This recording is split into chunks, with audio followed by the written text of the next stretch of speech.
जबलपुर के पूर्व क्षेत्र विधायक लखन घनघोरिया के नेतृत्व में फ्लाईओवर निर्माण की मांग को लेकर अंबेडकर चौक से विशाल पदयात्रा निकाली गई, जिसमें कांग्रेस के जनप्रतिनिधि सहित बड़ी संख्या में कांग्रेस कार्यकर्ता शामिल हुए।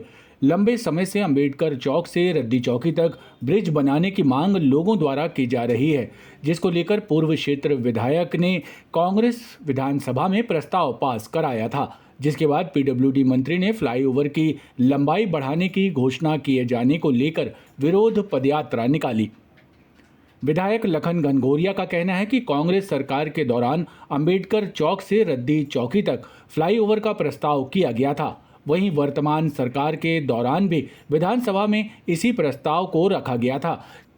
इसके बाद अचानक पीडब्ल्यूडी मंत्री राकेश सिंह द्वारा निरीक्षण कर रेजिडेंसी होटल से अंबेडकर चौक होते हुए रद्दी चौकी तक ब्रिज बनाने की घोषणा की थी। इस घोषणा के चलते हाईकोर्ट बिल्डिंग फ्लाईओवर के बीच में आने से किसी के द्वारा जनहित याचिका लगा दी जाएगी, जिससे ब्रिज के निर्माण कार्य में बाधा उत्पन्न हो जाएगी, जिसको देखते हुए प्रदेश सरकार और पीडब्ल्यूडी मंत्री से पहले के ही प्रस्ताव के तहत ब्रिज बनाकर आम जनों को राहत पहुंचाने की मांग पदयात्रा के माध्यम से की जा रही है।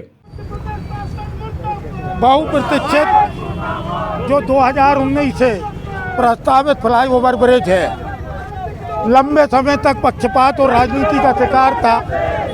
अब जब 6 जुलाई 1924 में हमने विधानसभा में इस बात को उठाया और जब स्थितियां बनने लगी तो इसके स्वरूप को बदलने की बात आ रही है। स्वरूप में हमको शंका है कि कहीं हाई कोर्ट के सामने से ले जाने की मंशा के पीछे कोई षड्यंत्र तो नहीं है, कोई साजिश तो नहीं है। एक ऐसी साजिश जिसमें यह कह दिया जाए कि हाई कोर्ट की प्राइवेसी, हाई कोर्ट की गोपनीयता, हाई कोर्ट की हेरिटेज बिल्डिंग को प्रभावित करेगा ये फ्लाईओवर ब्रिज और उसकी अनुमति के लाले पड़ जाएं, या पीछे के रास्ते से किसी को भेज के PIL लगवा के उसको स्टे करा दिया जाए, लंबे समय तक के लिए इसको लटकाया जाए। क्या ये मंशा तो सरकार की नहीं है?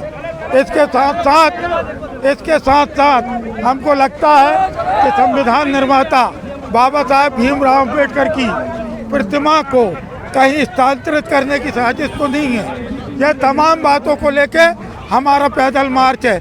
हम सड़क से लेकर सदन तक इस बात की लड़ाई लड़ रहे हैं और अनवरत लड़ते रहे। बाबा साहब का संविधान जो सबको समान अधिकार देने की बात करता है, उसके साथ कुठाराघात है।